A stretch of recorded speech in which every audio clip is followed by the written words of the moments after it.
कहकों से भरपूर joke the joke में हिना न्याजी और ताहिर सरवर मीर आपको खुशामदीद कहते हैं। हमारा आज का प्रोग्राम बड़ा हाइजीनिक है क्योंकि हमारे दरमियान मौजूद है फूड एक्सपर्ट मोहसिन भट्टी साहब। इनके अलावा यहाँ मौजूद हैं चौधरी साहब और पापा जहाजेब। बड़ी मेहरबानी जी तुसा नहीं, लेकिन तुसी पापा आखो तुसा ते मुश्किल की पापा जहाजेब। और इनके अलावा यहाँ तशरीफ फरमा है बबली और पिंकी। भाई भट्टी साहब फूड एक्सपर्ट तो हैं, लेकिन हमारे मौसम भी हैं, क्योंकि इन्होंने रेड करके बताया था कि अहले लाहौर गधा खा रहा है। वैसे तुसा क्या हरकत की थी, ऐसा की दासी देता ऐसा खोता पे खाने हैं। अच्छा नहीं जी भट्टी साहब, सबसे पहले तो खुशामदीद हमारे प्रोग्राम में। इसके साथ साथ अब ये भी बता दें कि कैसे आपने रेड किया था, मतलब गधा लोग खा रहे थे, कैसे पता चला? बहुत शुक्रिया आपका। हुआ ये था कि यहाँ पाकिस्तान में चूंकि अब मटन जो है जी उसकी अवेलेबिलिटी कम होती जा रही है और लोगों की हवस बढ़ती चली जा रही है। बिल्कुल। यहाँ पे महंगाई की वजह से वो चाह रहे हैं कि ज्यादा से ज्यादा पैसा कमाने के लिए वो कोई भी जरिया इख्तियार करने से बाज नहीं आते। बिल्कुल ऐसे ही। और उसके लिए उन्होंने इस मटन का जो ऑल्टरनेट है वो गधे में ढूंढ निकाला था। तो भट्टी साहब गधा जो है सस्ता पड़ता है, बकरे से सस्ता होता है? हाँ जी सस्ता पहनता, क्योंकि दोनों ने फंक्शन चेंज ने। बकरा टोट मारना है तो खोता दुलतियां। बकरा जो है वो 20 से 25 हजार रुपए में मिल जाता है मार्केट में, और गधा जो है वो भी 20 से 25 हजार रुपए में मिल जाता है। अब बकरे में से गोश्त कम निकलेगा, जबकि गधे में से तकरीबन 30 से 35 किलो गोश्त निकलेगा। फिर उसकी जो खाल है वो 18 से 20 हजार रुपए की गधे की सिर्फ खाल बिकती है। आप देखिए कि कई बार अखबार में खबर आती है, हम देखते हैं कि गधे की सिर्फ खाल उतार के चोर जो है वो ले गए हैं। बिल्कुल बिल्कुल। यानी कई ऐसे लागर और बीमार गधे जो हैं जो जिनको जंगल में खुला छोड़ दिया जाता है कि आप वो अपनी तबई उम्र पूरी कर लें, बाकी दिन पूरी करें और मर जाएं, तो उनकी खाल उतार के वो बेच दी जाती थी, क्योंकि वो ही 15 से 20 हजार रुपए में बिक जाती थी। वाह जी वाह, ए नुआ दे ने खोता जिउंदा लख दा ता मोया 1.25 लाख दा। भट्टी साहब ये तो दसो आए जेड़ी थानू मुखबरी मिली ये खोते खवावन वाली थां दी जी, ये थानू आप पता चले या खोते व्हाट्सएप कीता? और खोते वैसे ही आजकल पढ़े लिखे हो गए जी, व्हाट्सएप ते छोटी गल है, खोते ते पग्गा पाई फिर देन। हां जी। कि हमारा चूंकि शोबा ऐसा है कि हमने रिसर्च करनी होती है और हम कोशिश करते रहते हैं कि यार ये जो मामला चल रहा है इसके पीछे को 2 नंबरी तो नहीं है। तो इसी 2 नंबरी की तलाश में जब ढूंढने निकले तो एक कसाई को हमने पकड़ा। तो उससे मैंने पूछा, मैंने कहा कब से ये काम कर रहे हो? कहता जी मुझे को 5-6 साल हो गए। लो मैंने कहा तो कैसे करते हो? हाँ जी। कहता जी एक खोता ते 4 बकरे रला के चला देना। ये 4 बकरों और 1 गधे का फ्यूजन मैंने पहली दफा सुने। यही तो निस्बत तनासब है उनका जी। नहीं ना जी, शहर दे विच जेड़े जेड़े शहरी खोता खादा है वो सुत्तियां पे खराटे नहीं मारदा, बल्कि हिणकदा है।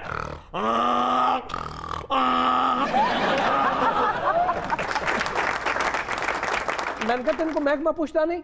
हाँ जी। कहता जी जेड़ा लाइफ स्टॉक अफसर है, मीट इंस्पेक्टर है मेरे इलाके दा, मैं उन्हें मंथली देना, बल्कि कई बारी उन्हें जेड़ा घर वास्ते गोश्त दिता है उहदे विच भी उन्हें खोते दा गोश्त दिता है, उन्हें कभी पता नहीं चलिया जी। दसो जी कितने खोते दे बचे, खोते दा गोश्त ही बेची जा रहा है। जब खोते दे गोश्त दे बारबेक्यू ठीक बन जाते? नहीं, आपको मजे की चीज बताऊं कि जो गधे का गोश्त है इसकी हलीम ज्यादा अच्छी बनती है। लो क्योंकि इसका जो गोश्त है गधे का गोश्त, इसमें रेशे इसके सॉफ्ट होते हैं और उसमें थोड़ी सी लेस होती है, तो हलीम में वो ज्यादा अच्छी उसकी हलीम बनती है। लो जी तो क्या जी साहब, आज के बाद तो मेरा हलीम खाने का कहीं बाहर से दिल नहीं करना। कि कार भी ध्यान नाल खाना, पता लगे गोश्त उस जगह तो आने जिथे खोता ही वेख रहे हैं। बल्कि एक बंदा तो हमने पकड़ा था कि वो ऐसा जालिम था कि वो गधे के कान जो है उनको कीमे की तरह बना के तो वो इसमें डालता था जी। वाह वाह वाह, खोते दे करना नहीं हलीम। क्योंकि उससे वो कहता था कि लेस आती है, ऐसे मैं हलीम उठाता हूँ, हाँ जी, तो ये ऐसे पूरा पीस आ जाता है जी, साथ तक उसमें को लेस आती थी जी। भट्टी साहब, जिन रेस्टोरेंट्स में गधे का जो गोश्त है वो इस्तेमाल किया जाता है, तो वो लोग जो वर्कर्स हैं या वो जो लोग वहाँ पे खाना बनाते हैं खुद भी खाते हैं वो गोश्त? नहीं, होता ये है कि जैसे अगर लाहौर की हम बात कर लें जी, तो लाहौर में तकरीबन 20,000 किलोग्राम कीमा कंज्यूम होता है पर डे।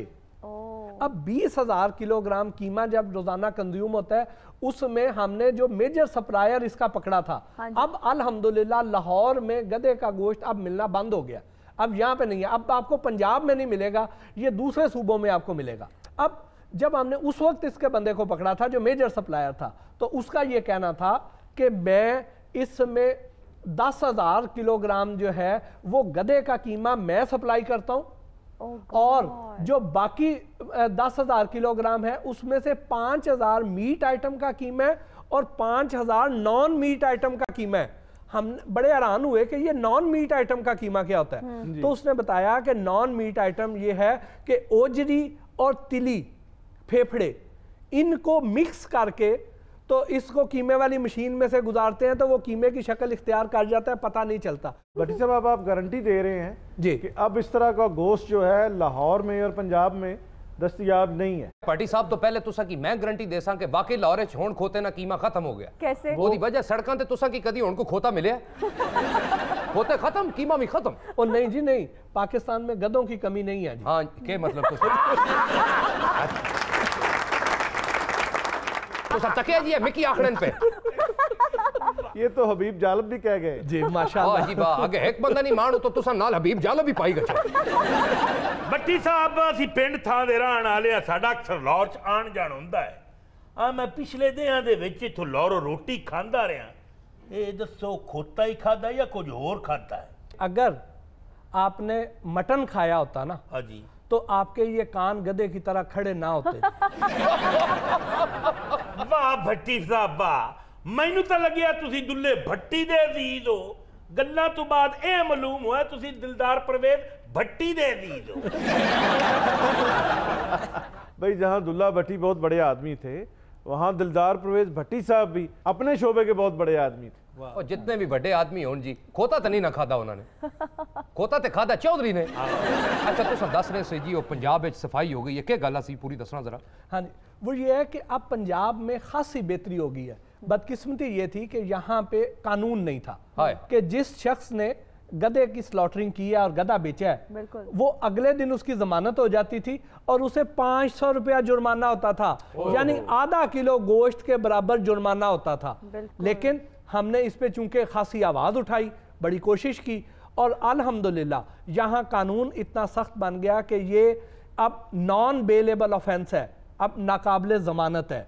फिर इस पे जो पकड़ा जाएगा उसको 8 साल कैद होगी, 5 लाख रुपए जुर्माना होगा, और फिर इसकी जो गधे की खाल जो मेजर इंसेंटिव था, क्योंकि ये हमारे हमसाया मुल्क को एक्सपोर्ट की जाती थी, तो इसकी एक्सपोर्ट पे भी पाबंदी लगा दी है ना। इस पे इन्होंने आवाज़ उठाई, इतनी अवेयरनेस हुई और ये बात ऐवानों तक पहुंची और उस पर कानून साजी हुई, तो लिहाजा जो है भट्टी साहब का ये क्रेडिट है और इस तरह ये GNN का भी क्रेडिट। लेकिन भट्टी साहब लाहौर विचों यानी पंजाब चो खोता खत्म होए नू कितनी देर हुई है? ਜਦੋਂ ਦਾ ਤੁਸੀਂ ਲਾਹੌਰ ਆਣਾ ਛੱਡਿਆ। ਅੱਜ ਕੱਲ ਮੇਰੇ ਨਾਲ ਦੋ ਤੇਰਾ ਇਹ ਵਾਕਿਆਤ ਬੜੇ ਹੁੰਦੇ ਪਏ, ਜਦੋਂ ਮੈਂ ਪਾਣੀ ਪੀਣਾ ਮੇਰਾ ਦਿਲ ਕਰਦਾ ਐਂ ਕਰਾਂ, ਉਸ ਤੋਂ ਬਾਅਦ ਜਦੋਂ ਮੰਜੇ ਤੇ ਲੰਮਾ ਪੈਣਾ ਮੇਰਾ ਦਿਲ ਕਰਦਾ ਹੀ ਲੇਟਣੀਆਂ ਲਵਾਂ ਐਂ ਕਰਤੇ ਖੱਬੇ ਨਾਲ ਕੰਡ ਖੁਰਕਾਂ, ਉਦੋਂ ਬਾਅਦ ਮੇਰਾ ਦਿਲ ਕਰਦਾ ਮੈਂ ਆਪਦੇ ਮੋਢੇ ਤੇ ਕੋਈ ਭਾਰ ਚਾਵਾਂ। ਇਹ ਤੇ ਪੂਰੀਆਂ ਇਲਾਮਾਤ ਦੱਸ ਰਹੇ ਨੇ। मैं कान वाली निशानी सही नहीं दसी जी। अब मैं तुसा की के दसा मीर साहब, इतना खोता चलिया है ना जी, इतना खोता खादा लोगों ने। ए मैं बड़ी ते बकरा लैन गया, बकरे ने मिकी टुड मारिया कि मामा सारा साल खोता खा के ते ईद वाले दिहाड़े मैं याद आ गया। भट्टी साहब, थोड़ी यहाँ भी तवज्जो दें, यहाँ बहुत बड़ी फूडीज बैठी हुई हैं जो घर का खाना इतना पसंद नहीं करती बल्कि बाहर जाके रेस्टोरेंट्स में खाना पसंद करती हैं। पता नहीं कैसे लोग ये सब खा लेते हैं, हमें तो वॉमिट आ जाती है ये सब कुछ खाते हुए देखकर। नहीं, वामिट तो उस कसाई नु भी आ जाती है जेड़ा छुरी फेरदा उन्होंने। हम हाइजेनिक फूड खाते हैं? नहीं, जब आप तक पहुंचता है ना तो उस वक्त आपको ऐसे ही लगता है कि वो हाइजीनिक है। बिल्कुल। नाश्ता तो हम करते नहीं, दोपहर में भूख लगती तो बस बर्गर ऑर्डर कर देते हैं। और जूस। सुने खोते ना जिंगर भी बहुत अच्छा बनना। अच्छा भट्टी साहब, एक ये भी बड़ा फैक्टर होता है कि जो खाना हमें प्रेजेंटेबल तरीके से सर्व किया जाता है तो वो आपका ऑटोमेटिकली दिल कर रहा होता है कि फौरन आप उसको चटपट कर जाएं।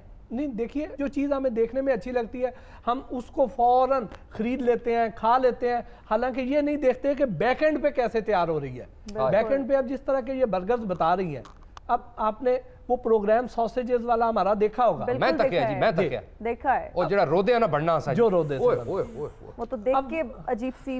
वहां पे कोई तमीज नहीं थी हलाल की, हराम की, किस जानवर की वो अंतड़ियां थी और जिन हालात में वो बन रही थी। अब उससे जो सॉसेजेस बनेंगी, उससे जो बर्गर्स बनेंगे, वो कैसे सेहत बख्श होंगे, उसकी ज़ाहिरी शक्ल सूरत तो बड़ी अच्छी होगी। जब से पंजाब फूड अथॉरिटी मैदान अमल में आई है और हम लोगों ने ये अवेयरनेस देना शुरू की है, तो उसका रिजल्ट ये निकला है कि वो एरियाज जो पहले रिस्ट्रिक्टेड एरियाज कहलाते थे, अब उन्होंने अपनी टीवी कैंपेन्स में बाकायदा कहा है कि जो हमारा किचन विजिट करना चाहे हम उसे इजाज़त देंगे और वो किचन चेक कर लेगा। तो आप वहाँ पे जब जाएं तो देखें कि उनके जो फ्रायर हैं उसमें जो ऑयल है वो किस कलर का है। अगर वो डार्क कलर का है, बिल्कुल ब्लैकिश है, तो आप वहाँ से खाना ना खाइए, क्योंकि एक लेवल तक इसमें जब फ्राइंग हो जाती है तो उसके बाद वो कार्सिनोजेनिक हो जाता है, वो कैंसरियस हो जाता है। और उस ऑयल में जो फ्राइंग है उससे बेहतर है कि आप मोबाइल ऑयल में फ्राई कर लें। ओह गॉड। उनके फ्रीजर खोलिए और फ्रीजर खोल के देखिए कि वहां पे उनके ऊपर स्टिकर लगे हुए हैं डेट के, और वहां से अगर वहां पे कोई कांट छांट हुई हुई है, वहां पे टेम्परिंग हुई है, तो उसको पकड़िए, उनके वॉशिंग एरिया को देखिए, उनके ब्रांड्स को चेक कीजिए कि वो कौन से ब्रांड के हैं, क्योंकि बहुत से ऐसे भी हैं जो यहाँ पे जिनकी डेट्स चेंज की जाती हैं। ये जो सॉसेज वगैरह हैं, इनकी यहाँ पे आम नेल पॉलिश रिमूवर से उनकी डेट्स मिटा के वहाँ पे शॉर्ट एक्सपायरी माल उठाते हैं, उनकी डेट्स चेंज करते हैं और यहाँ पे बेच देते हैं। ओहो, ओ माय गॉड, जितना कुछ सुन लिया ना, अब तो कुछ भी खाने को दिल नहीं करना। मैं तो ये सोच रही हूँ अब जब भी हम बाहर निकला करेंगे, जस्ट फ्रेश जूसेस ओनली। मैं भी यही सोच रही हूँ कि हम जंक फूड खाना छोड़ दें। अल्लाह करे कि छोड़ दो तुम। मैं तो होन पिया छड़नी आऊं, पहले तो तू आखिया सा मैं जिंगर नहीं दीवानी हां। माया खमेस जी, मेरे कोल उत्था पिंड आओ, दोनों देसी घिओ मकई दी रोटी ते रख ते जिंगर खुआवा। मकई की रोटी, देसी घी का जिंगर, क्या बातें करे जा रहे हैं ये इनके जंगल में मिलता है। छड्डो जी, है कारी पिंड ताओ। पिंड आओ जी, हुण मामा तुहानू बुला रहा ते क्यों नहीं जांदे तुसा? क्या मामा आज देसी घिओ खुराका खा खाते इहो जिहा लगदा पे, वैसे तो मैं अंडर 40 हां। अच्छा भट्टी साहब, लाहौर को ख्वाबों का शहर कहा जाता है, यहाँ का कल्चर है कि बाहर से लोग खाते हैं, तो कितना जो है, क्या अंदाज़ा है कि लाहौर में मटन जो है एक दिन में कितना कंज्यूम होता है? लाहौर में तकरीबन 20 से 22 हज़ार छोटा जानवर रोज़ाना कंज्यूम होता है। छोटे जानवर से मुराद बकरा है, आपकी नहीं बात हो रही। चौधरी साहब, जितना आपको खाने का शौक है ना, हमने सोचा कि आपको भी यहाँ बिठाया जाए। आपको हैरानगी होगी ये सुन के मीर साहब कि हमारा जो सरकारी स्लॉटर हाउस है वो एक शाहपुर कांजरा में है और दूसरा हमारा कैंटोनमेंट बोर्ड में है। दो हमारे पास स्लॉटर हाउसेज हैं। जो हमारा शाहपुर कांजरा वाला स्लॉटर हाउस है, वहां पे तकरीबन 4000 छोटा जानवर रोजाना स्लॉटर किया जाता है, जबकि कैंट वाला जो स्लॉटर हाउस है वहां पे 1000 जानवर की कैपेसिटी है, यानी 5000 जानवर। बाकी 16-17 हजार जानवर वो कहां से स्लॉटर होके आते हैं? वो इलीगली स्लॉटर्ड हैं, उसमें मुर्दा भी हैं, उसमें बीमार भी हैं, उसमें लागर भी हैं। अब ये मुख्तलिफ हवेलियों पे ज़िबा होंगे, मुख्तलिफ सर्विस स्टेशन पर ज़िबा होंगे। सर्विस स्टेशन पर क्यों ज़िबा किए जाते हैं? सुबह सहरी के टाइम, कि वहां पे उसकी गर्दन उतार देते हैं, और उसमें प्रेशर के साथ पानी, उसमें खून निकलने नहीं देते हैं, आगे पाइप लगा देते हैं, प्रेशर के साथ पानी वापस जाता है और वो खून और पानी मिल के वापस उस गोश्त का वजन बढ़ा देता है जी। ओए होए होए, मैं समझा सर्विस स्टेशन ते तां ले जांदे ने कि बकरे ते जरा मरगाठा मरगूठा च पानी मार के ते फिर छुरी मार सकते। अच्छा भट्टी साहब, जो आप बातें बता रहे हैं इन सबको सुनने के बाद तो मुझे लगता है हमें घर में ही पका के खाना जो है वो बेस्ट है। रेस्टोरेंट्स में जाना, होटलिंग करना ये बिल्कुल ही क्विट कर देना चाहिए। ना सबसे बेहतर तो ये है कि जो आप घर पे खा लें उसका नेमुल बदल और कहीं नहीं है। किस तरह घर खा ले बंदा, कियां खाए जी? तुसा तको इन्हां ने साडा दिल चढ़ा दिता घर तो भी। ए तेल तक रहे हो जी, ए घ्यो जेड़ा आंदरियां चों निकलना है, ए जेड़ा तेल है जी ऐसा चर्बी की साड़ो ते तेल बनना है, सारियां चीज़ां ते 2 नंबर ने। तुसा नी गल्लां सुन के बंदा 35 साल ना रोजा रख ले। आ देखो मीर साहब, शहरी लोग ए सैंडविच ले आओ जी, शवारमा लाया आओ जी, ए लाया। साडे के पिंड थां दे लोग हुंदे ने ताज़ा हवा खावनी, असी गोश्त ना भी खाइए, लस्सी दे विच मिर्चा भ्यों ते खा ले। नजर आ रहा है कि सिर्फ आप ताजा हवा ही खाते हैं।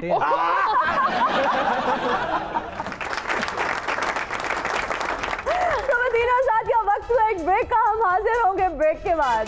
अब पटी साहब जेड़ा तुसा दस्या कि 9-2-11 ते मैसेज करना है तो रिप्लाई अगों बकरा करसी क्या पता चलसी? अगर तो वो ठीक होगा, हाँ जी, तो आपने वहां पे वो खरीद लेना, नहीं तो खुद 9-2-11 हो जाना। आज से 20 साल पहले इधर लाहौर में आया था तो मैं ऐसा ही था। ये तो अली जफर है, ये तो टीफा है। TCL की लिस्ट बना लो, कोई न बच के जाने पाए। नैब से भी कह दो सिलसिला गलती से भी रुक ना पाए। बचत की जो उम्मीद करे, असासों की तफसील बताए। जिसको अगर नहीं होना वो जाकर अपनी बेल कराए। After the break. अच्छा, इलीगली जो स्लॉटर्ड आउट से आता है, गोश्त आता है, तो हुकूमत क्या एक्शन लेती है? लेती? देखिए, इसमें असूलन ये होना चाहिए मीर साहब, दोनों जगहों पे जो स्लॉटर हाउसेज है, इधर एक ही चेकिंग का निज़ाम होना चाहिए। वो चेकिंग का निज़ाम क्या है? आप किसी भी कसाब की दुकान पे जाते हैं और आप जाके देखते हैं कि यहाँ पे रान है, ये पुट है, ये दस्ती है, जो पीस है, हर पीस के ऊपर आपको एक टैग नजर आएगा।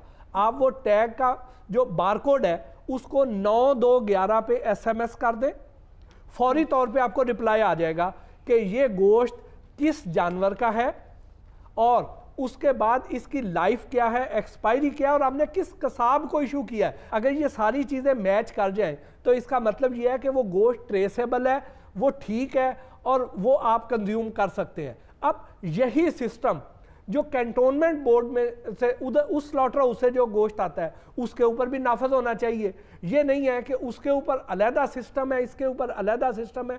ये यूनिफॉर्मिटी आ जाएगी तो ये सिस्टम ठीक हो जाएगा। अब पटी साहब जेड़ा तुसा दस्या कि 9-2-11 ते मैसेज करना है तो रिप्लाई अगों बकरा करसी क्या पता चलसी? अगर तो वो ठीक होगा, हाँ जी, तो आपने वहां पे वो खरीद लेना, नहीं तो खुद 9-2-11 हो जाना। अच्छा भट्टी साहब, आप बात कर रहे थे गोश्त के एक्सपायर होने की, तो कितने दिन बाद जो गोश्त है एक्सपायर हो जाता है? क्योंकि हम लोग तो फ्रीजर, जो कुर्बानी की ईद होती है, हमने फ्रीजर्स भरे होते हैं और उसमें गोश्त हमने रखा होता है कि जी अगले महीने पकाएंगे, गेस्ट आएंगे तो पकाएंगे। तो कैसे पता चलता है कि गोश्त एक्सपायर हो चुके हैं? अगर तो जो गोश्त है आपने फ्रीज किया है, सबसे पहली चीज़ तो मैं आपका ये कॉन्सेप्ट क्लियर करूं कि नॉर्मली लोग ये समझते हैं कि 0 डिग्री टेम्परेचर पे हाँ जी, अगर कोई हम चीज़ फ्रीज कर लेते हैं बिल्कुल, तो वो ठीक है। 0 डिग्री पे फ्रीज नहीं होता, ठीक है? ये -18 पे जाके फ्रीज होता है। इसलिए आपने ये ख्याल रखना है कि आपका जो फ्रीजर का टेम्परेचर है वो -18 है या उससे अबव है, तो फिर जो है उसमें आप 1 साल भी कोई चीज रख लेंगे तो वो ठीक हो जाएगा। जिगर शननी है, दिल घबरा रहा है, मोहब्बत का जनाजा जा रहा है, मोहब्बत का जनाजा जा रहा है। मोहब्बत का जनाजा जा नहीं रहा, आ रहा, बल्कि समूह वेख ले दफना दो, बल्कि गा रहा है। नहीं, आप कौन है? और ये अली जफर की आपने पिक्चर उठाई हुई है। मैं अपनी जवानी ढूंढ रहा हूँ, मैं अपना खोया हुआ हुस्न ढूंढ रहा हूँ। वाह, आज से 20 साल पहले इधर लाहौर में आया था तो मैं ऐसा ही था। ये तो अली जफर है, ये तो टीफा है। आज से 20 वर्ष पहले जब मैं इधर लाहौर में आया था लो तो मैं ऐसा ही था। ये तो होटलों के खाने खा खा के मेरा ये हाल हो गया। मेरी 20 साल की जवानी लटा दो भट्टी साहब, मेरी वो जिंदगी लटा दो, खुदा के लिए लटा दो मेरी जिंदगी, लटा दो मेरी जिंदगी। नहीं, किसी ने लट चुकी है जी। जी आंदा बंदा है ना, कसम ले लो कदी बकरा ऐसा तके ना ते बकरा इनू देख के भौंकण लगता है। आज ये पहले अली सफर रंगा हा, अच्छा झूठियां गवाहियां दे दे बुरा हाल होया। मुझे तो लगता है इनको किसी ने खाने वाले पकौड़ों के साथ तल दिया है, मतलब इतना डिफरेंस। नहीं है ना, ये बात नहीं, ये होटलों के खाने खा खा के ये मेरा हाल होया है, मैं बीमार हो गया हूँ, मेरा पेट जो है कौमू करंट टाइप है, मैं क्या करूँ? भट्टी साहब मेरी जवानी लटा दो, तुम लटा सकते हो मेरी जवानी, क्यों नहीं लटाते मेरी जवानी? लटा दो मेरी जवानी, लटा दो।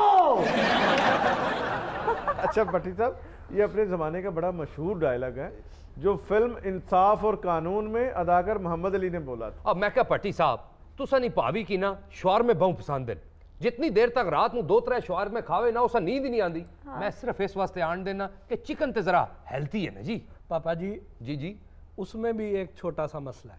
चिकन एच भी है जी, अल्लाह खैर, कुकड़ियां भी गंदियां होने लगी हैं जी।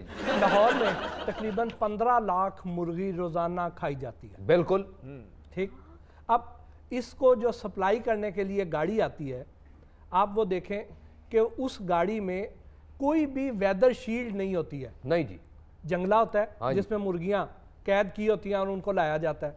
और ये जो ब्रॉयलर चिकन है, बदकिस्मती से इसमें कोई रेजिस्टेंस ज़्यादा नहीं होती है। इसमें से जो मुर्गियां जिनके जिस्म पर कम होते हैं, बाल कम होते हैं, वो इस मौसम की सख्ती को बर्दाश्त नहीं कर सकती हैं। बिल्कुल ठीक आखिर। ठीक, अब हर ट्रक में से को तकरीबन को 10 से 15 मुर्गियां मर जाती हैं। हाँ जी, मैं तकियां जी गर्दना बाहर लमकियां होंगी। जी, अब ये जो ट्रक है तकरीबन 3000 ट्रक रोजाना लाहौर में मुर्गी लेके आता है जी, और उसमें अगर को 15 के करीब एक ट्रक में मुर्गियां मर जाएं, हाँ जी, तो उसको 3000 से मल्टीप्लाई करें तो रोजाना लाहौर में कितनी मुर्दा मुर्गियां आ रही हैं? बिल्कुल जी। अब इस मुर्दा मुर्गी को ठंडी मुर्गी कहा जाता है। हाँ जी, मैं सुने जी, ठंडा गोश्त है, गर्म गोश्त जी। अब वो जो ठंडी मुर्गियां हैं, मुर्दा मुर्गियां, उनकी अलहदा से खुफिया बोली होती है। अच्छा जी, अब वो मुर्गी जो है वो 35 से 40 रुपए में एक मुर्गी मिल जाती है। ठीक, अब इसको हम यहीं पे ही रोकते हैं। अब दूसरी तरफ आते हैं कि आप एक शवारमा लेते हैं और शवारमे की कॉस्ट कैलकुलेट करें तो पता चलेगा कि उसमें 100 ग्राम बोनलेस चिकन है। हाँ जी, अगर मुर्गी का रेट हो 250 रुपए किलो गोश्त, तो इसका मतलब ये हो गया कि बोनलेस का रेट हुआ 500 रुपए किलो, डबल रेट पे जाता है। जी जी, तो 100 ग्राम चिकन हो गया बोनलेस 50 रुपए का। 50 रुपए का बोनलेस चिकन, 8 रुपए की शवारमा ब्रेड, 58, उसके बाद उसमें मसाले, ऑयल और सॉसेज वगैरह उसकी को 5-7 रुपए की वो डालें, 65 रुपए हो गए। बिल्कुल 65। उसमें स्टॉल का किराया, लड़के की तनख्वाह, गैस, ठीक, को 5 रुपए उसके डाल लें, 70 रुपए हो गए। उसने को 5-7 रुपए मुनाफा भी कमाना है। बिल्कुल 80 रुपए से कम उसको वारा नहीं खाता। बिल्कुल नहीं तो खाना। जो आप 30 रुपए का वाकई बड़ा शवारमा लाते हैं वो इस ठंडी मुर्गी का लाते हैं। ओहो, तुसा नहीं भावी मड़े दिमाग ने नाल नाल हराम पे खानी है। आ भट्टी साहब एवं ही आखदे पे ने, शहरी लोगों नूं दसे ठीक है, ये सारा कुछ शहर दे विच है, साडे पिंड दे विच तां क्या बातां ने। मैं ते देसी कुक्कड़ खावना होवे ते उनदे पिछे भजना, कुक्कड़ अगे अगे चौधरी पिछे पिछे, कुक्कड़ अगे अगे चौधरी पिछे पिछे, किसी टाइम चौधरी अगे कुक्कड़ पिछे पिछे। जदों चंगी तरह कुक्कड़ भी हंब जांदा है, मैं भी हंब जाना, मोड़ कुक्कड़ नूं फदना, फड़ के ते सीधा मालक दे पैरां च लिया के रखदा है जी। शुक्र है आप कुक्कड़ को पकड़ के बाउंड्री लाइन नहीं पार कर जाते। मैं चौधरियां कोई शदाब नहीं, मैं कदी भी बाउंड्री पार नहीं करन दिती कुक्कड़ नूं। हाथ सिट्टा जी। छड्डो जी इनू, तुसी आओ चौधरी दे पिंड। चले जाओ चौधरी, बड़ा खांदा पींदा जे। हाँ जी, 15-15 हजार ते गन्ना खांदा चौधरी लाके च। मैं तुहानू आप दे इन्हां नाजुक खूबसूरत हत्थां नाल गोंगलू पट ते खवासा। ओ माय माय गॉड, ये किस चीज की बात कर रहे हैं? What gonglu? You know gonglu? I don't know. This is shalgam. Shalgam, okay. ना शलजम नहीं, शलजोम। शलजोम। आ छड्डो इस पापे जे नु, तू सां हो एक कारी पिंड ऐ हल्की अग ते थोड़ियां जियां लकड़ां बाहर कढ तू उत्ते धरा हांडी ते मिर्च पावां मुड़ गोंगलू उत्तो विच गत्ता छतरा। वाओ। हाले ते तुसां की पता नहीं छतरा भी हो जेड़ा 7 मण वजन खिचदा है। मुड़ गोंगलूआं च छतरे नु मिकोस करन लई फेरा रेड़का ड्र ड्र ड्र। ये शलजम गोश्त बना रहे हैं या फुफी अलग मक्खन काट रहे थे? घर मुड़ सारी रात उस नु तैयार करें शब देग। हाँ ते जदों तैयार हो जाए शब देग ते अताउल हक कासमी आके ले जाए। यम्मी। और नहीं अम्मी नु रहन दियो। चौधरी साहब, यमी का मतलब है बहुत डिलिशियस, यानी बहुत टेस्टी। आई ना जी, मेरी गल ते यकीन ही ना कीता। आ यमी कहते मेरी इतनी वड्डी देग नु छोटी जी हांडी कर दित्ती ने। और चौधरी साहब उन्हां दे हिस्से ते हांडी आनी है ना जी, देग ते अल्लाह दे हुक्म नाल तुसां खासो। भट्टी साहब, आप बात कर रहे थे रेड मीट की बात करें, मैं यहाँ पूछना चाहूंगी कि सी फूड के बारे में कुछ बताएं। जो लोग फिश बहुत शौक से खाते हैं, ये सीजन भी अब ऐसा है कि grilled fish, steamed fish, fried fish बहुत शौक से खाई जाती है, सुशी बहुत लोग शौक से खाते हैं, तो बताएं इसके बारे में भी कुछ। मैं भी बड़े शौक ना खाना जी फिश। देखिए, जब आप फिश खरीदने जाते हैं हाँ जी, तो आपने उसकी जरा थोड़ी सी एहतियात करनी है। अच्छा। जो फिश जितनी बासी होती जाएगी, पुरानी होती जाएगी, हाँ जी, उसकी स्मेल चेंज होती जाती है। हाँ जी, हाँ जी। ठीक है, उसको जब आप कोई मछली जब बाय डिस्प्ले हुई होती है तो आप देखें उसे यूं आप उंगली लगा के देखें। हाँ जी, सादा मछली की लानी तुसा वेल मछली की पिलानी। ये मोड़ गोड़ के हर गल मेरे ले लेंदे, ओते गल करी जो मैं सुनता। अच्छा, उसा उंगल लानी है जी। अगर आपने जिस जगह पे उंगली से दबाया है, हाँ जी, अगर वो निशान वहीं पे ही रह गया और वो गड़ा पड़ा रहा है, हाँ, तो इसका मतलब ये है कि वो फिश पड़ी पड़ी वहीं पे ही खराब हो चुकी हुई है। ओए। अगर वो वापस आ गई है तो इसका मतलब ये है कि उसकी लाइफ ठीक है। नहीं, मैं जो मच्छी की उंगली लावा ते दुकानदार नु दसिया बंदा मैंने उंगलियां ला रहा है, तो कौन जिम्मेदार है? भट्टी साहब, ये बताएं कि जाती तौर पर आप क्या खाते हैं, आप क्या पीते हैं, बंदा ਤੁਹਾਡੇ घर शिफ्ट हो जाए। सर, आप यकीन करें, आप मेरे घर आए, आप हैरान होंगे कि मैंने अपने घर का जो लॉन है उसको ख़त्म कर दिया, घास वहाँ से ख़त्म करके आराइशी पौधे जो है मैंने गमलों में शिफ्ट कर दिए हैं और लॉन में मैंने सब्जियां लगवा दी हैं। जबरदस्त। अच्छा भट्टी साहब, असा कीते तुसां दसने पे कि जी chicken they which a problem है, खोते नहीं है प्रॉब्लम है, ए साडे दिलां तो तुसी खोता ला के ते आप खोते नहीं खालनी जुत्ती बनवा ली। ए भी खान वाली चीज है। भट्टी साहब, ये बताएं कि बढ़ती हुई आबादी के पेश नज़र डेयरी फार्मिंग और गोट फार्मिंग की अशद ज़रूरत है, क्या हुकूमत कर रही? नहीं, हुकूमत कर भी नहीं रही है और इसकी हौसला अफजाई भी नहीं कर रही है। बदकिस्मती से यहाँ पे पाकिस्तान में इसकी हंगामी बुनियादों पे इसकी इजाज़त होनी चाहिए और ये कोई लंबा चौड़ा काम नहीं है। सिर्फ गवर्नमेंट जो है वो किसानों की हौसला अफजाई कर दे, उनको दूध की सही प्राइस मिलना शुरू हो जाए तो किसान इस डेयरी सेक्टर में खुद इन्वेस्ट कर लेंगे और यहाँ पे जब खालिस दूध की पैदावार बढ़ेगी तो ना खालिस जो है उसका शेयर खुद कम होता चला जाएगा। वाह वाह वाह। भट्टी साहब, आपने पंजाब में तो काम किया है और काफ़ी लोगों में अवेयरनेस आई है, तो आपसे पूछना था कि बाकी सूबे जो हैं पाकिस्तान के, जिनमें बलूचिस्तान, सिंध और केपी है, उसमें क्या सूरत हाल है और क्या वो पंजाब फूड अथॉरिटी की तरह एक्टिव हैं? नहीं, अवेयरनेस तो हमने दी है, लेकिन बदकिस्मती से बाकी सूबों पे ये फूड अथॉरिटीज़ नहीं थी। अब आके उधर कानून साजी हुई है, केपी में भी फूड अथॉरिटी ने काम शुरू किया है और सिंध में भी, लेकिन अभी वो पंजाब से बहुत ज़्यादा पीछे हैं। जो लोग ये कहते थे कि पंजाब बल्कि लाहौर जो है वो गधे के हवाले से मशहूर है, तो वो ये था कि लाहौर में तो हमने गधे का गोश्त पकड़ लिया, वो तो बदकिस्मती से अभी तक पकड़ भी नहीं सके। ओए होए होए होए, अफसोस की बात है। नहीं हुण है दसो कि असा देसी अंडा खा सकने या वो भी दसोगे कि कुकड़ियां सिरगट पींदियां ने वो भी ना खाना जी? नहीं आना भट्टी साहब, सारियां खावन पीवन वालियां शैयां ये तुसी आप बेचो ताकि असी अखा बंद करते ला सकी। भट्टी साहब, आप फूड एक्सपर्ट हैं, आपको सारा पता है कि क्या खाना है क्या नहीं खाना, ये कौमी खजाना जो खा जाते हैं, इनके लिए क्या कहेंगे? ये तो आप जैसे जो दानिशवर है ना, वो मेरे से ज्यादा बेहतर जानते हैं। मैं तो अपने शोबे का एक्सपर्ट हूँ। इस चक्कर में पड़ गया तो मेरा ये वाली रिसर्च मेरी रह जाती है। तो फिर इनकी मेरा ख्याल है फिर जमानत ही कैंसिल होगी। ਤੁਸੀਂ ਹੁਣ ਪਿਆ भट्टी साहब की खाना की नहीं खाना, निक्के हुंदे सी इकट्ठे मिट्टी खांदे रहे। हाय वाकई ताहिर मीर साहब ऐप चौधरी ते जिथे मिट्टी खांदा सी ना उथे टोया ही पा देंदा सी।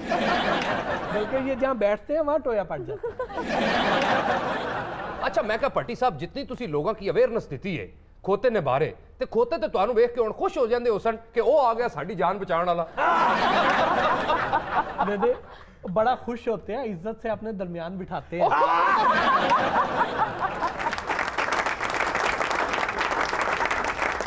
तो मदीना साथ का वक्त हुआ एक ब्रेक का, हम हाजिर होंगे ब्रेक के बाद।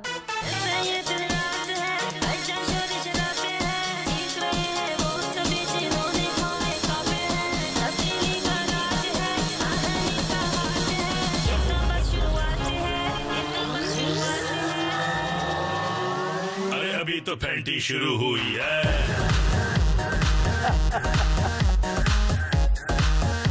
अरे अभी तो फैंटी शुरू हुई है। ਇਹ ਜਿਹੜਾ ਡਾਂਸ ਕਰ ਰਿਹਾ ਸੀ ਨਾ ਇਹ ਵਾਲਾ ਇਹਨੇ ਬਚਪਨ ਤੋਂ ਸਿੱਖਿਆ ਹੈ।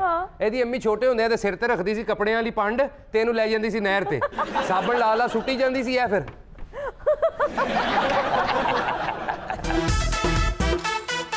Welcome back viewers. जी मीर साहब आज म्यूजिक मेन्यू में क्या है? आज सिद्रा नूर और शेरी एक पैरोडी सुना रहे हैं। अभी तो पार्टी शुरू हुई है की पैरोडी, अभी तो फैंटी शुरू हुई। आइए सुनते हैं सिद्रा नूर और शेरी नन्ना से अभी तो फैंटी शुरू हुई है।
वाह जी वाह ताहिर साहब, आज तुसी अपने बंब कोलों केड़ा बंब तैयार करवाया सी, सानू दस्सिया ही नहीं। ये आपको पता है सिदरा तो पहले भी गाती हैं, क्या बात, और शायरी भी गाते हैं।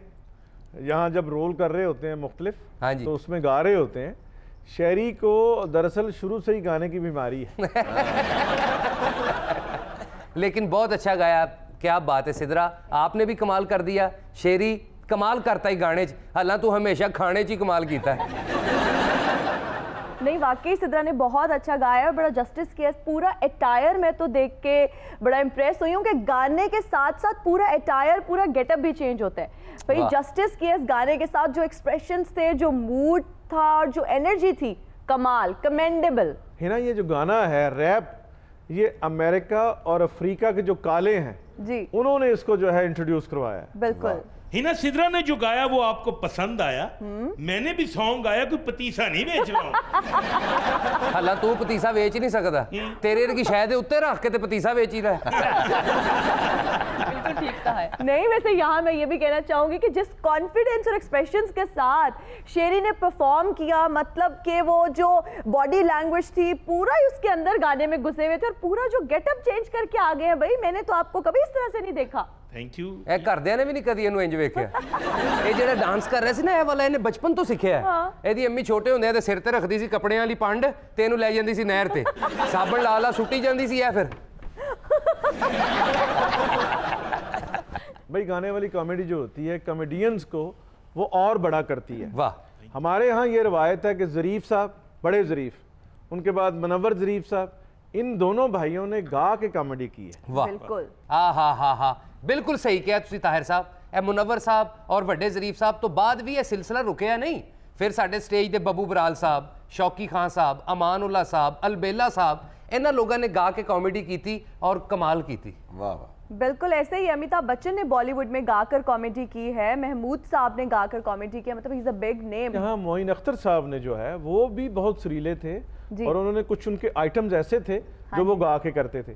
इसी तरह कपिल शर्मा जो अब जो कॉमेडी कर रहे हैं उस पे पाकिस्तानी असरात नुमाया देखे जा सकते हैं। वाह, बिल्कुल ठीक कह रहे हो तुसी ताहिर साहब। तुसी अज भी देख लो कपिल दे शो, ओदे च तुहानू साडा पाकिस्तान दा स्टेज ते पाकिस्तानी आर्टिस्टां दी जुगतां, उमर शरीफ साहब दी जुगतां और गल्लां बिल्कुल तुहानू इंज साफ नजर आउणगियां। और यहाँ पर एक और बात मैं कहना चाहूंगी कि आप दोनों की जो टोन थी वो काफी फंकी थी, मतलब ओरिजिनल ट्रैक से बिल्कुल सिमिलर थी, और मुझे एकदम लग रहा था कि शायद मैं ओरिजिनल ट्रैक ही सुन रही हूँ, लेकिन दोनों ही बहुत अच्छे हैं। सिदरा का गेटअप देखिए ना आप, ओए ਇਹਦੇ ओए। बूट देख के मैंने छोटा मियां याद आई जा रहा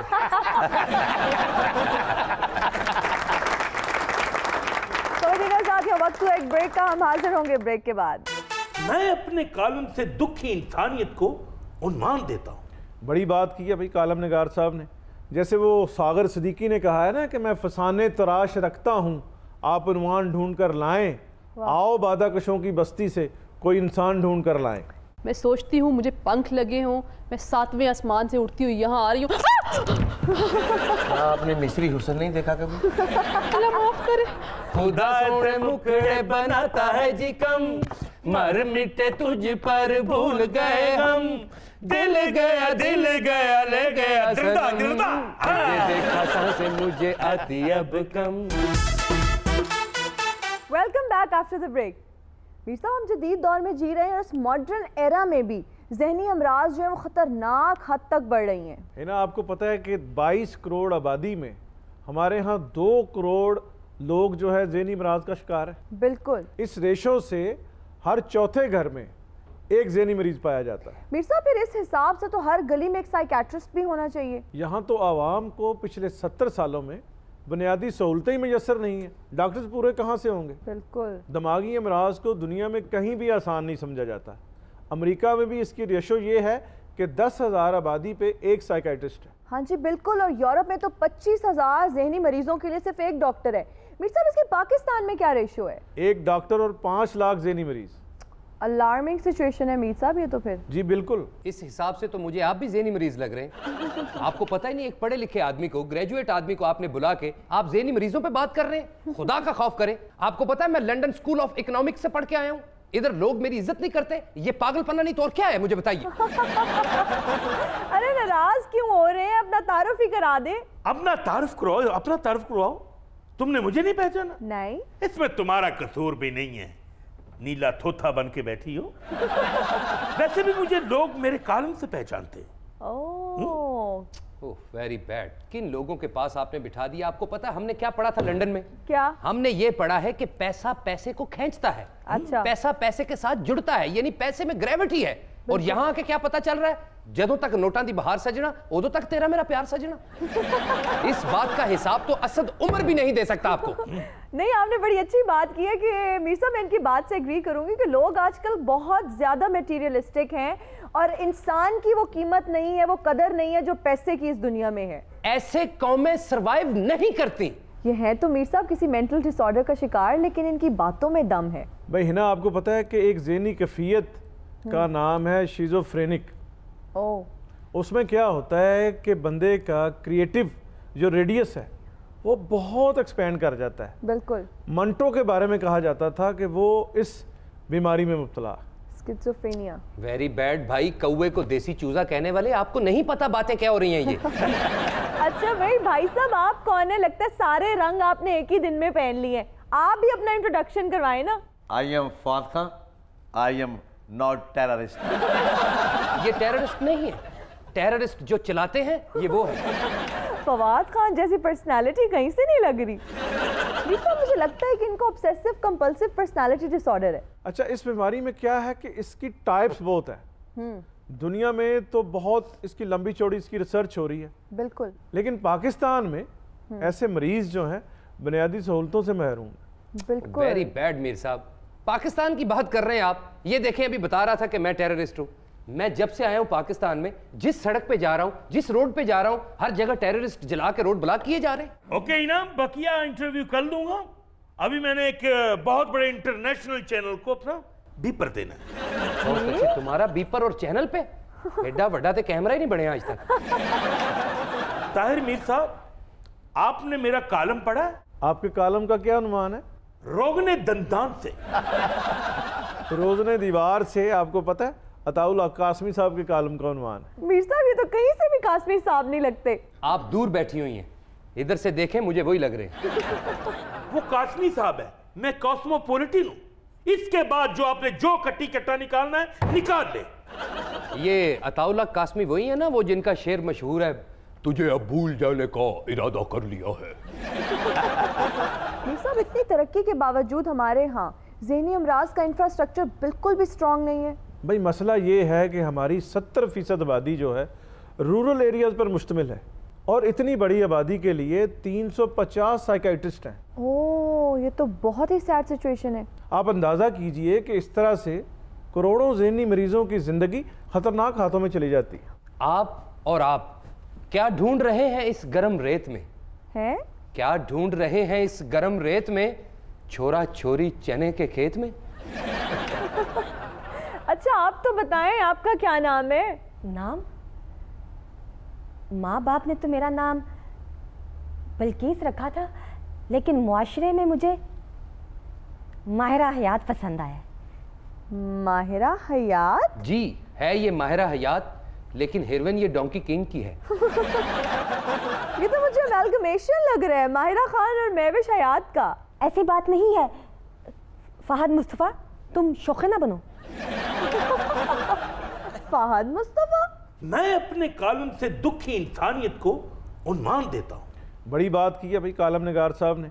जैसे वो सागर सिद्दीकी ने कहा है ना कि मैं फसाने तराश रखता हूँ, आप उन्वान ढूंढ कर लाएं, आओ बादाकशों की बस्ती से कोई इंसान ढूंढ कर लाएं। वाह मीर साहब, सागर सिद्दीकी किन कहानियों को उन्वान दे रहे हैं? भाई सागर सिद्दीकी कहते हैं कि कहानियाँ दुनिया में मिल जाती हैं, कहानियाँ आपके आसपास होती हैं। हाँ जी। लेकिन कहानी को उन्वान देना जो है बहुत मुश्किल बात है। मीर साहब, हर कहानी के पीछे एक कहानी होती है और वही सारी कहानी होती है। हाँ, सागर के बाद याद आया, मीर साहब आपने मेरी किताब पढ़ी है? कौन सी सर? ए सागरे लाहौती। ए सागरे लाहौती, इस सेहत से मौत अच्छी। अरे शेर तो हमारे उन्हों पढ़ा करते थे, वही सुन के हम मुतासिर हो गए और इतने बड़े बड़े रिश्ते हमने ठुकरा दिए। जिसकी वजह से ये आधी पागल हुई है, इसकी वजह से मुझे लगता है वो तो बिल्कुल पागल हो गया होगा। मीर साहब, देही इलाकों में तो ज़हनी अमराज का कोई इंफ्रास्ट्रक्चर नहीं है, तो ये लोग फिर इलाज मुआलजे के लिए कहाँ जाते हैं? ये जिन भूत निकालने वाले, आमिल, जाली पीर, गैर मुस्नद हकीम सब पंजा आजमाई कर रहे हैं। पंजा आजमाई क्या मतलब? क्या ज़हनी अमराज का इलाज बहुत ज़्यादा जोरावर काम है? जी, देही इलाके में इसके ख़तरनाक तरीके अपनाए जाते हैं। आप अंदाज़ा करो कि डिप्रेशन, टेंशन और बेआरामी का इलाज ये माथे से खून निकाल कर करते हैं। इन मरीज़ों को गर्म लोहे से दागा जाता है, 4 पाई साल उनकी उल्टी कर दी जाती है। मीर साहब, यकीनन हमारे नाजरीन ये जानना चाहते हैं कि कौमी सतह पर बढ़ते हुए इस मेंटल डिसऑर्डर की वजूहात क्या हैं? इसकी लंबी चौड़ी वजूहात है। सबसे बुनियादी वजह तो ये है कि कई दहाइयों से हमारा सियासी और जुग्राफियाई जो अदम इस्तेहकाम है, मजहबी और इलाकाई तजादात, असबियत और तंग नजरी। मीर साहब, दहशत गर्दी, महरूमियाँ और सदमे भी तो इस चीज़ में शामिल है। जी बिल्कुल। फिर कुदरती आफात हैं, नकल मकानी है, शदीद जज्बाती वाबस्तगियाँ और शिद्दत पसंदी। फिर भी दिल है पाकिस्तानी। मीर साहब, मैं तो यही कहूँगा जितने जहनी मरीज लोग हैं इनका एक अलहदा शहर होना चाहिए। Very good. बल्कि मैं तो कहता हूँ इनको इस मुल्क से निकाल दो। बिल्कुल आपने ठीक कहा। Thank you. ये जितने भी ज़हनी मरीज हैं इनके 4 दीवारी करनी चाहिए, सेंटर में एक काला सोफा रखें ताकि वो व्हाइट कोट पहन के वहां बैठे रहे। उसके बाद पूछूं जो कट्टी कट्टा निकालना है निकाल लो। नहीं, ये तो बिल्कुल गलत बात कर रहे हैं कि अगर हम इस तरह के पेशेंट्स को जो है हम उनको प्रॉपरली डायग्नोस नहीं करेंगे उनकी बीमारी को और हम उनको आइसोलेट कर देंगे अपनी सोसाइटी से, तो वो तो बेचारे बिल्कुल अकेले रह जाएंगे। देखें, आप कर रही हैं एंकरों वाली बातें। यही शाम को ये रात को सारे लोग तैयार होकर टीवी स्क्रीन पे आ जाते हैं, झूठ मूठ के तज्जिए, तबसरे, खबरें, लोगों का वक्त जाया करते हैं आप लोग, और उल्टा लोगों को ये कहते हैं कि वो ज़हनी मरीज है। आप लोगों ने जहन खराब किया हमारा। इस पे तो वही बनता है, दुध दवेंगा जे मैनू उधार गुजरा, सारी जिंदगी रवांगी ताबेदार गुजरा। मीर साहब, ये इस तरह से बात उठाते हैं और यूं करके बात को गड़े में गिरा देते हैं। जी बिल्कुल, ये भी तो एक सिम्टम है। गड़े में हम लोगों ने नहीं डाला, इन लीडरों ने डाला है, इस मुआशरे ने डाला है। इस मैंने ये दसो टाइम क्या है भाई? टाइम दस दो जी, सवेरे 8:30 ਨੂੰ कोड़े बजने जी। नहीं, अभी मेरे लंच का टाइम होगा, अभी जाना ना मेरे साथ लंच करके। ओहो, गड़े मुर्दे ना उखाड़ो। आप काफी देर से चुप बैठी हैं, बड़ी ग्लैमरस और मॉडर्न लग रही हैं। लगता है आप बैरूने मुल्क से आई हैं। क्या रखा है इन सब बातों में? मेरी तो फैंटेसी ही बहुत वास्ट है।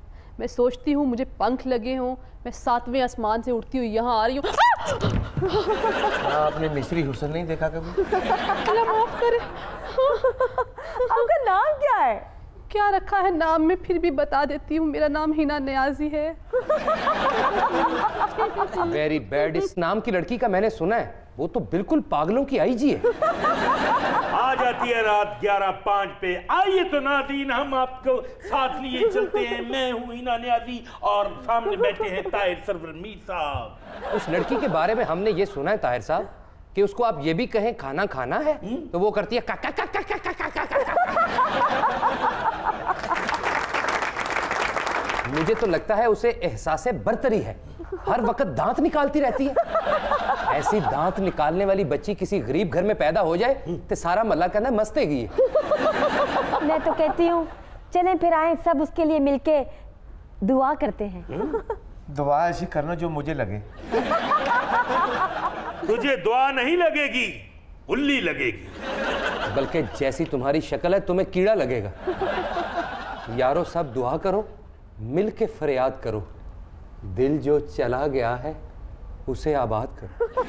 यार तुम मेरा साथ दो जरा, तुझे देखा सांसें मुझे आती अब कम, धड़कन रुक गई निकले न दम, उदार मुखड़े बनाता है जी कम, मर मिटे तुझ पर भूल गए हम, दिल गया ले गया सनम, तुझे देखा सांसें मुझे आती अब कम। साहब, ये होती है सियासत, ये होता है बहुत बड़ा कालम निगार। देखा आपने, कालम निगार भी आखिर पे कालम लोहार निकला।